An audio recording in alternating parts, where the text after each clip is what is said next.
রথযাত্রা লোকারণ্য মহাধুম ধাম, ভক্তরা লুটায় পরে করিছে প্রণাম। রথ ভাবে আমি দেব, পথ ভাবে আমি, মূর্খ ভক্ত পিষ্ট হয় হাসে অন্তর্যামী। কবিগুরু রবীন্দ্রনাথ ঠাকুরের লেখা সকলেই জানে, কিন্তু অন্তর্যামী কি হাসছে, নাকি কাঁদছে, নাকি নীরব? রথযাত্রা ছিল এবং নিয়ম অনুসারে পুরীতে সেটা পালিত হয়েছে। কোটি কোটি লোক রথের দড়িটা ধরার আশায় ছুটেছে সেখানে। তাদের সকলের চিন্তা চেতনা সমস্ত কিছুই একটা বিষয় কাজ করছে মাথায়, যে যদি কোনোভাবে আমি রথের দড়ি ছুঁতে পারি আমার জীবনের সমস্ত পুণ্য, মানে সমস্ত পাপ ধুয়ে যাবে, মুছে যাবে, স্বর্গ নিশ্চিত। এটা ভেবে লোকের হুড়োহুড়ি পুরীতে, প্রচুর ভিড়। ভিড়ের এক পর্যায়ে, যেটা আপনারা ভিডিওতে দেখতে পাচ্ছেন, ভয়ঙ্কর ভিড় দেখা যাচ্ছে। এবং শেষ পর্যন্ত ঘটেছে কি, 100 লোক, 100 জনেরও বেশি পদপিষ্ট হয়েছে, গুরুতরভাবে আহত, এবং তারা সকলেই হাসপাতালে ভর্তি। কার পাপ কার পুণ্য ধোয়া হলো জানি না, কিন্তু জীবন থেকে হাত ধুতে হলো অনেককে এখানে। এটা শুধু এবছর নয়, প্রায় প্রতি বছরই এ ধরনের ঘটনা ঘটে, কম হোক বেশি হোক দুর্ঘটনা ঘটে। কুম্ভ মেলা তো আমরা দেখেছিলাম, এখানেও দেখছি। মানে মানুষ কতটা বুদ্ধিহীন হতে পারে, যে একটা দড়ি ধরলে যদি তার সমস্ত পাপ যদি খণ্ডিত হয়ে যায় বা ধোয়া হয়ে যায়, তাহলে মানুষ তো পাপ করতে ভয় পাবে না, পাপের অন্ত থাকবে না। শুধু মানুষ অপরাধ করবে আর মৃত্যুর আগে জগন্নাথের রথের দড়ি একবার ধরবে কিংবা একবার গঙ্গা স্নান করবে, তাহলে সমস্ত পাপ শেষ। তো এই সমস্ত যারা পাপী, এরা সবাই পাপী। এখানে এখানে কেউ ভক্ত নেই, কোনো সৎ মানুষ নেই। পাপী এই কারণে সবাই রথের দড়ি ধরার জন্য হুড়োহুড়ি করছে এখানে। এদের জীবনের দায়িত্ব কে নেবে? পাপ আসলেই কি ধোয়া সম্ভব? আসলে পাপ বলতে কি কোনো কিছু আছে? পৃথিবীতে পাপ বলে কিছু নেই, যা কিছু আছে সবই অপরাধ। অপরাধের শাস্তি হয়, ক্ষমা হয় না। অপরাধের শাস্তি হয়, শাস্তির দ্বারা অপরাধ খণ্ডন করা হয়। কিন্তু এই যে ধর্মের দৃষ্টিতে যে পাপ, এটা খুব বড় একটা ছলনা। মানুষকে পাপের ভয় দেখানো, আর সেই পাপ থেকে মুক্তির একদম সহজ উপায়, গঙ্গায় যান, স্নান করুন, পাপ মুক্তি হয়ে গেল। রথের সময় রথের দড়ি ধরে টানুন, পাপ মুক্তি হয়ে গেল। এই পাপের কনসেপ্ট, এটা খুবই একটা বাজে বিষয়। সমাজে পাপ বলে কিছু নেই, অপরাধ বলে বিষয় আছে অনেকটা। এই সমস্ত মানুষ, যারা হাজার হাজার লক্ষ লক্ষ পাপী, এখানে দেখবেন আপনারা ভিডিওটা লক্ষ্য করলে, একটা মেয়ে অনেকগুলো ছেলের মাঝে চাপা পড়েছে এবং সে চিৎকার করছে। আপনাদেরকে শোনাবো, চিৎকারটা আমি শোনাবো, যে কিভাবে সে বাঁচার জন্য চিৎকার চেঁচামেচি করছে, কোনো মতে বাঁচার। এই দেখুন একটা মহিলা কি অবস্থা, এই দেখুন এই মেয়েগুলো কিভাবে চিৎকার করছে, শুনুন।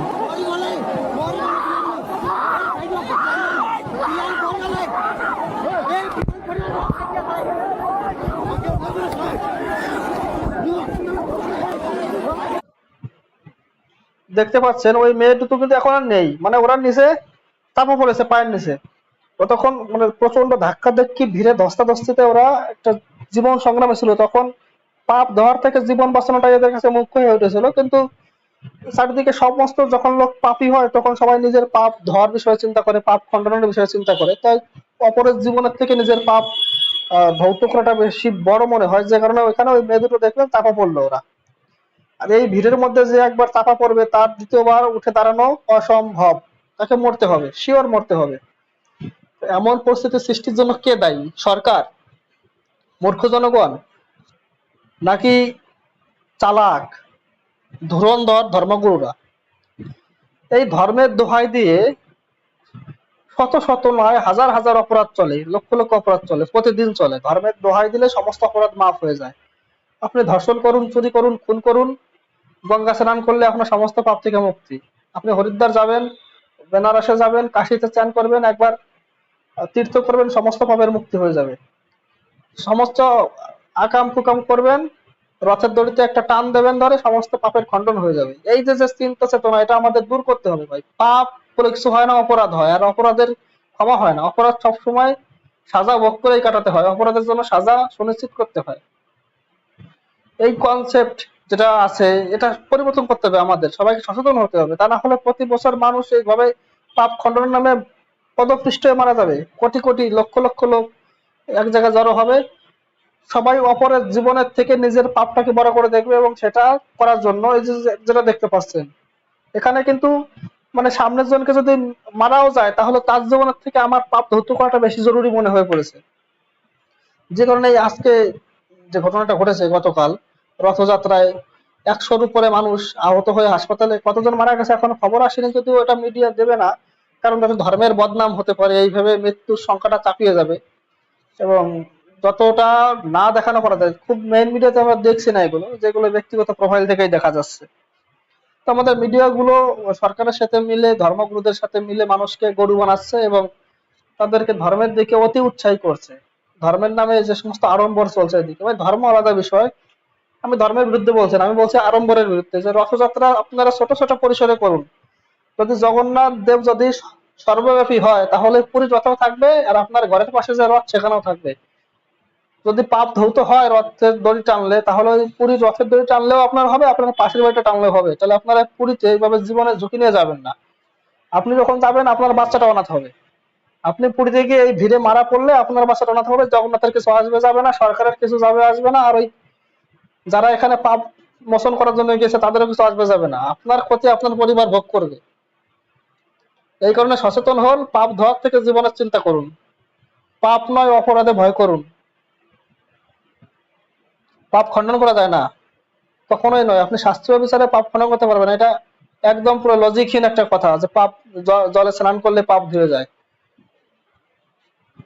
আর যদি এটা হয় আসলে, এটা যদি ধর্মগুরুরা বলে থাকে যে জলে স্নান করলে পাপ দূর হয়, তাহলে বলবো ভগবান সব থেকে বড় পাপী, ঈশ্বর পাপী, আর তার পরবর্তী পাপীগুলো আপনাদের এই ব্রাহ্মণরা, যারা মানুষকে পাপ করতে উদ্বুদ্ধ করে।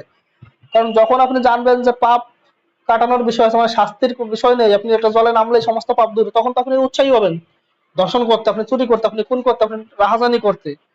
ধর্ম আপনাকে এই সমস্ত বিষয়ে উৎসাহী করে যে আপনারা পাপ করুন, তারপরে মন্দিরে আসুন, ব্রাহ্মণদের কিছু দক্ষিণা দিন, পূজা পাঠ করুন, গঙ্গা স্নান করুন, সমস্ত পাপ থেকে মুক্তি। সমাজ এভাবে অপরাধ মুক্ত হবে না, অপরাধ বেড়ে যাবে। এই কারণে সবাইকে সচেতন হতে হবে, পাপ মুক্তির বিষয়ে চিন্তা না করে অপরাধ থেকে বাঁচার চিন্তা করুন, যে আপনার অপরাধ করবো না, তাহলে আপনার জীবন সুখী হবেন, আপনাদের জীবন সমৃদ্ধশালী হবে। এই জগন্নাথের রথের দড়ি ধরে কেউ কখনো পাপ মুক্ত হয়নি। হ্যাঁ, তবে অনেক পরিবারকে আমি বরবাদ হতে দেখেছি। অনেক পরিবারের একমাত্র উপার্জনক্ষম ব্যক্তি পাপ মোচন করতে গিয়ে ওখানে জীবন মোচন করে এসেছেন, এবং তার পরবর্তীতে তার বিধবা বউ দাঁড়ে দাঁড়িয়ে ঘুরছে, তার ছোট ছোট অনাথ বাচ্চারা দাঁড়ে দাঁড়িয়ে ঘুরছে দুটো খাবারের জন্য, অনাহারে জীবন কাটাচ্ছে। জগন্নাথ খাওয়াবেন আপনাদেরকে, আপনাদের নিজেদের করতে হবে, নিজেদের খেতে হবে। সচেতন হন, এই ধরনের ধর্ম ব্যবসা থেকে বাইরে আসুন, মুক্ত চিন্তা করুন, মুক্ত চিন্তার বিকাশ ঘটুক, বুদ্ধির বিকাশ ঘটুক, জ্ঞানের বিকাশ ঘটুক। ধন্যবাদ সবাইকে।